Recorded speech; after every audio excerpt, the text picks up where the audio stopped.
My neighbor's trying to ruin my life. Maybe they're your soulmate, or even a better version of you. That's what my friend Joe said when I first told him about my downstairs neighbor for the first time. My neighbor who seemingly liked the exact same things as me, but we had never met. Better me? Excuse me? I laughed. He didn't elaborate, only grinned as a response, and then suggested we knock on their door. I met Joe through some other friends a year ago. After we realized that we lived on the same street, we started hanging out more often. I'd moved to this town only a couple of years ago, right after college for a marketing job I was lucky to get. Before, our jobs were mostly remote now, so we'd meet for coffee breaks or even work at the same places some days. This made him a witness to all the madness I was going through, which I was truly grateful for because I'm quite sure that any outside person would have thought I was going insane. Hell, for a while I thought I was going insane. It all started with music. I lived on the 5th floor of an apartment building. The way that the building was designed, there were 2 apartments on each floor, and from the outside, each floor looked pretty much the same except for the shoes in front of the door or individual welcome mats, stuff like that. They didn't have an elevator, so I'd cross all the apartments on my way up and down. I started noticing the apartment right underneath mine when the tenant happened to listen to the same song as I did when I was listening to before I made my way outside. I even ran back upstairs to my apartment because I thought I left my speaker on, but I hadn't. It was coming from the place downstairs. Funny coincidence. Not anymore. The following day, though, it happened again. This time, it was not a particular well-known artist, but, Zaram exists. Maybe my neighbor and I had familiar tastes somehow. When this kept happening for days, I started thinking that it was a passion-aggressive way to tell me my music was too loud. I started using headphones, and there was no more music coming from my neighbor. But it didn't end with that. It simply switched to movies or series. I would walk by the apartment and hear the exact same thing that I'd been watching earlier that day, even the exact same episode of shows, and even though I had really lowered the volume. About a week after it all started, Joe and I were working at my place, and when I told him about the music and the shows, he suggested we knock on the door to see the person who was there. I didn't see neighbors often in the hallway in general, but this particular one was a real mystery. The apartment under mine had nothing in front of it, pretty much like mine.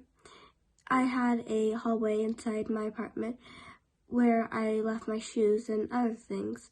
They didn't open the door even though we could clearly hear movement inside. "Hello?" Joe called out, but there was no response. That's when the door of the apartment next to it opened, where an elderly lady lived. I never interacted much with neighbors, but I'd seen her once or twice. "Excuse me," I said in a soft voice. "Do you know who lives here?" I pointed to the door. She looked at me for a while and then shrugged. "I believe a young woman moved in very recently. Why?" "Oh, I think my package was accidentally delivered to her," I lied. "Maybe try again later. She doesn't seem to leave her home very often. Poor thing." The lady smiled and started walking down the stairs. We didn't try again later. This girl seemed to be an introvert, and I didn't want to bug her, so she liked the same stuff that I did, or copied me. It was kind of funny, like she was following my recommendations. However, every day it seemed to grow slightly stranger. It went from media to food. I started smelling the same thing I was cooking, coming from her apartment. I know that scents can travel, but it was so strong, right in front of her door. that there was no way it was coming from my place. That was still fine, even though I had no idea when or what she got from her groceries. I was home almost most days too, and I started peeking out my apartment every day. I heard a door shut close.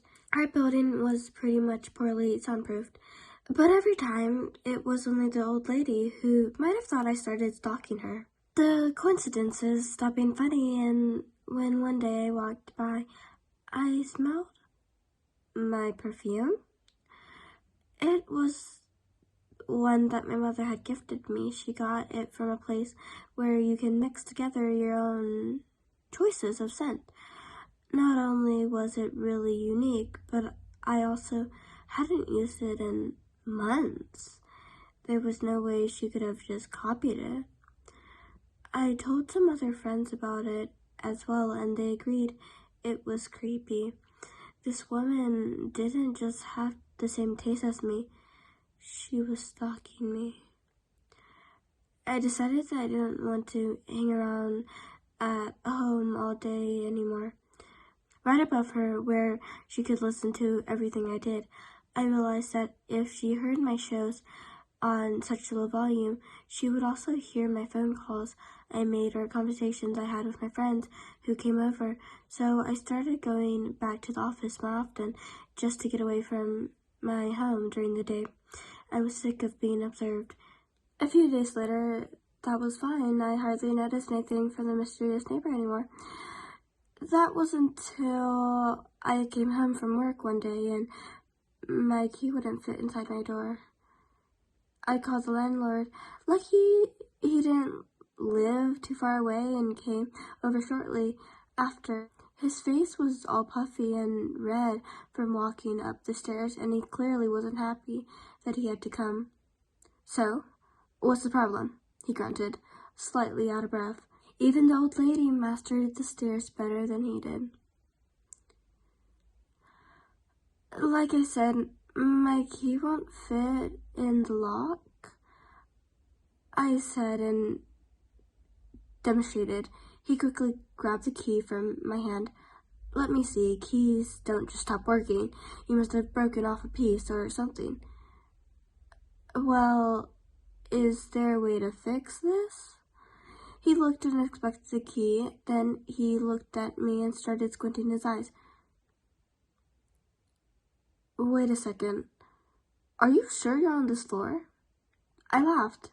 "Yes, I'm pretty sure I live here." He rolled his eyes and started walking off with my key in hand down the stairs. I followed him, but stopped on the last step when I saw that he just opened the door to the apartment one floor below mine. That's impossible," I whispered.